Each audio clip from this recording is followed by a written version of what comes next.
This is the world. The world is huge. Well, I would love to go somewhere I've never been. Europe, that's where.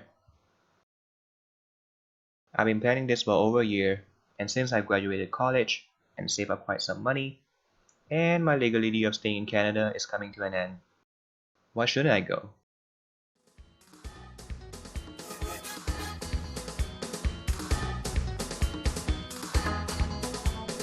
On the last day of July 2019, I packed my bags, grabbed my passport, and bid goodbye to Vancouver.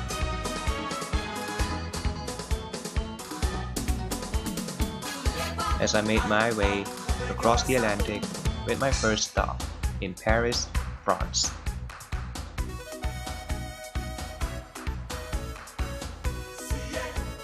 I didn't stay in the French capital for too long, although I checked out some sights and the beautiful Musée d'Orsay. As I headed down south to where legendary journeys of the old first began, Lisbon, Portugal. And boy, the landing was the most spectacular that I've ever been on. Lisbon, located at the mouth of the River Tejo, is the capital of Portugal, and is that one city I was dying to take a visit. This is a place where the old barely meets the new, and everything seems very slow-paced, which is just how I like it. Of course, coming to Lisbon means exploring medieval churches, taking in the views of the Miradores, hopping onto those yellow trams, and eating pastel de nata. Well, if you ask me, how does it taste like?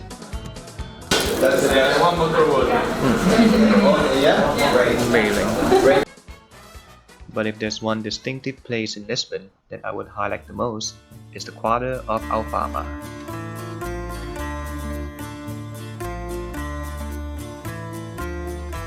Some say this is the birthplace of the city, and some call it the poorest part of it. Regardless of what it's known as, this is the best place to sample the old Lisbon. Get on tram number 28 and head uphill into the winding streets of the district until you reach to Igreja de São Vicente de Fora, which is one of the most important monasteries in Portugal, and you could really feel the holy ambience in there.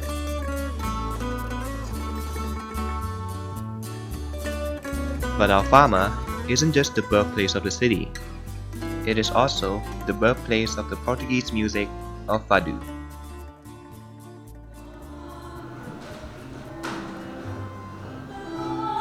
Most people know it as a genre of sorrowful music, but it really can be anything. A good place to experience it is at Barrio Alto, where singers sing their heart out to the stringing tunes of the guitar.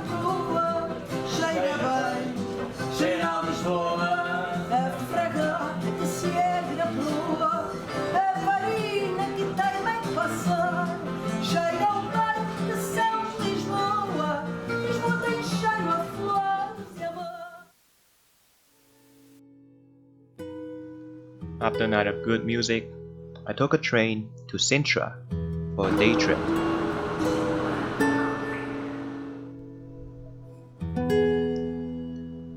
A UNESCO World Heritage town on the hills, Sintra boasts romanticist architecture and beautiful castles.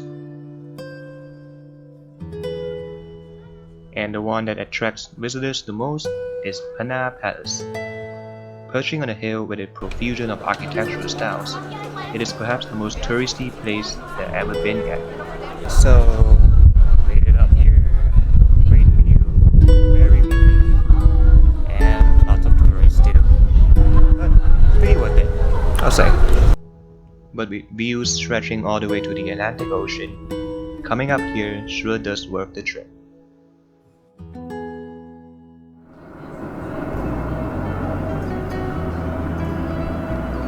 If there's a city that preserves its legacy the best, Lisbon fits to be the candidate. I spent a total of 5 days here, and I still didn't feel enough. From the old alleyways to the delicate azulejo tiles, exploring Lisbon is like flipping a history book, and it's the one that keeps the most surprises.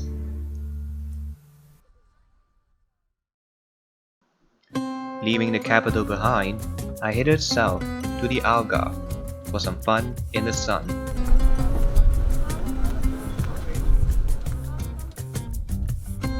This is a huge region that spans from the southwesterly tip to the Spanish border, and it's the place where Europeans flock for summer vacations. From west to east, there's so many beaches to choose from, but for me, I picked the lovely resort town of Cavoiro. It sits around a small cove like a crescent, and boasts impressive views on both sides of the cliff. And with that shimmering water awaiting, I couldn't help but swim.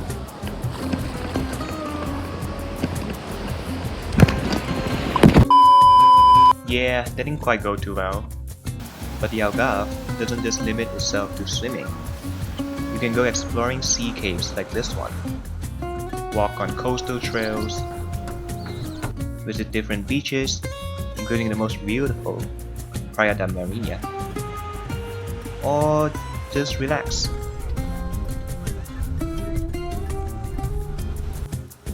If you're sick of being at the beach, there are some small towns around the area that worth any trip. Ferragudo is perhaps my favorite, a small fishing village that sits next to the Arade River, where life moves pretty slow between the colorful line of houses and all along the coast.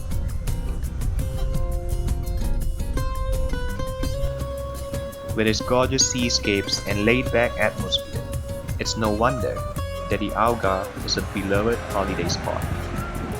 But regardless of how relaxing it was, there's a place across the border waiting to be discovered.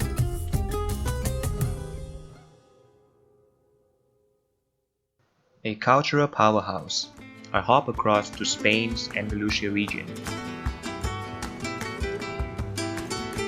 Sevilla, or Seville in English, is the capital of the region.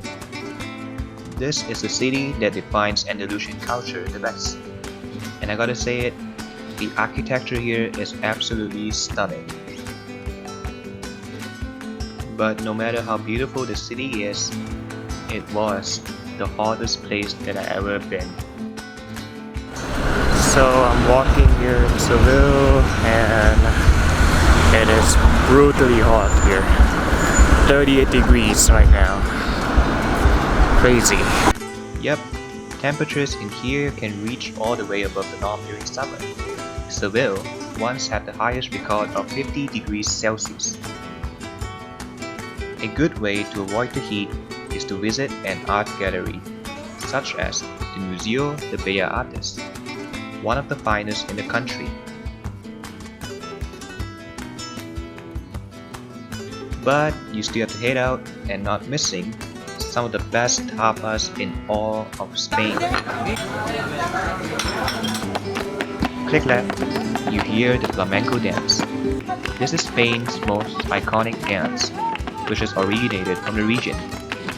Watch as the dancer stomps clogs on the floor and moves with the rhythm of the guitar, castanets, clapping, and singing. During the summer, the sun sets late in Seville. Temperatures begin to decrease and everyone comes out to enjoy the evening at Plaza de España. And what's a better way to end the day than watching the city lights up in the Las Setas? It sure does look magical from here. My next stop in Andalusia is the city of Cordoba. Once an important imperial city to the Islamic Caliphate, today's Cordoba is home to some of the best Moorish architectural buildings in the world.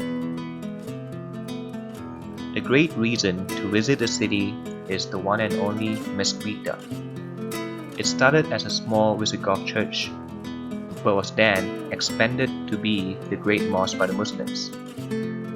The city then returned to Christian rule during the Reconquista, and the building was converted to Roman Catholic. Still, it preserves its Moorish architecture so well with its candy cane-like columns and capillas that stun all visitors that come and see its majesty.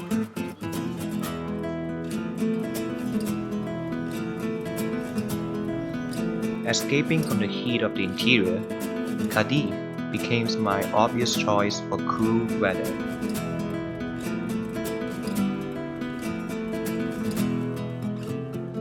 Located right next to the Atlantic Ocean, coming to Cadiz feels like a breeze. With a proven history dating back to 3,100 years ago, this is one of the oldest cities in Western Europe. It has been a principal port city for the Spanish Navy since the 18th century, and was the sailing point for Christopher Columbus on his second and fourth voyages, making it a pretty important city for a size like it.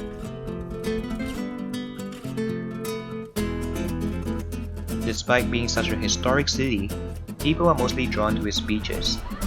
This is a popular vacation spot for the locals, and especially in summer, the ever-stretching coastline sees huge crowds that are looking for that sun, sand, and sea this part of Spain is famous for. And you probably don't want to miss out on the fun and action it has to offer.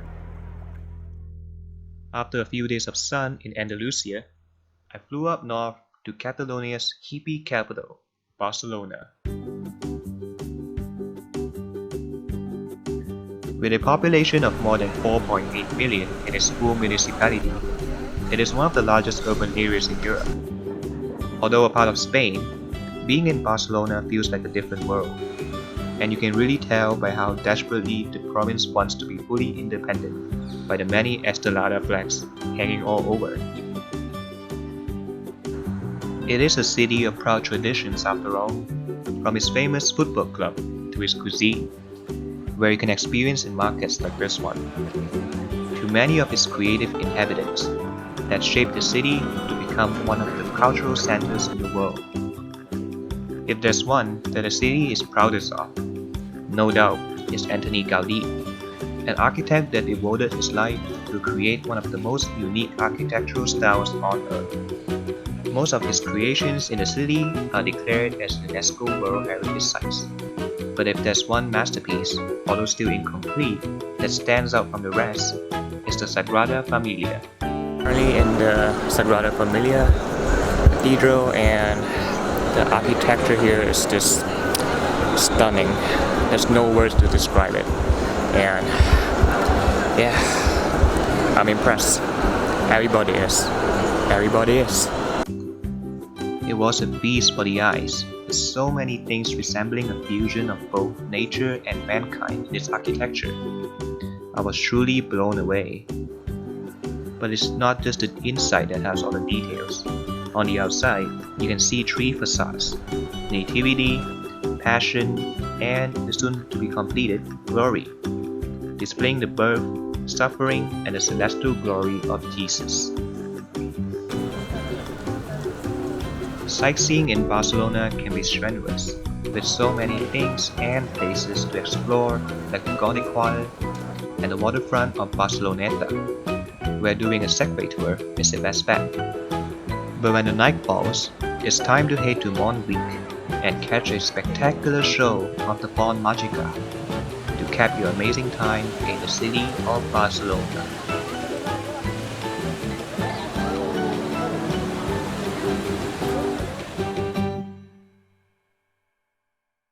A tiny country in the Pyrenees, Andorra served as my last stop in the Iberian Peninsula.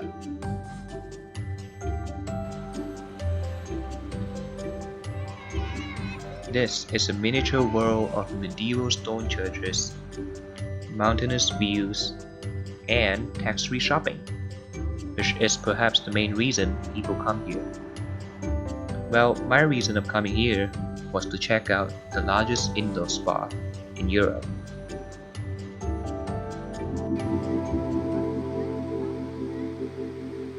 The Caldea Spa Center is a revolution of the concept of thermal spring leisure.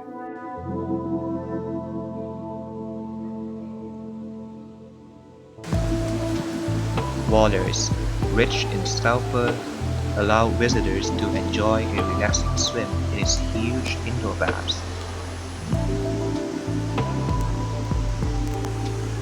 And outside, a pool gives a different experience with a view along with gushing jacuzzi waters. Well, if you ask me, I sure did enjoy my time in here.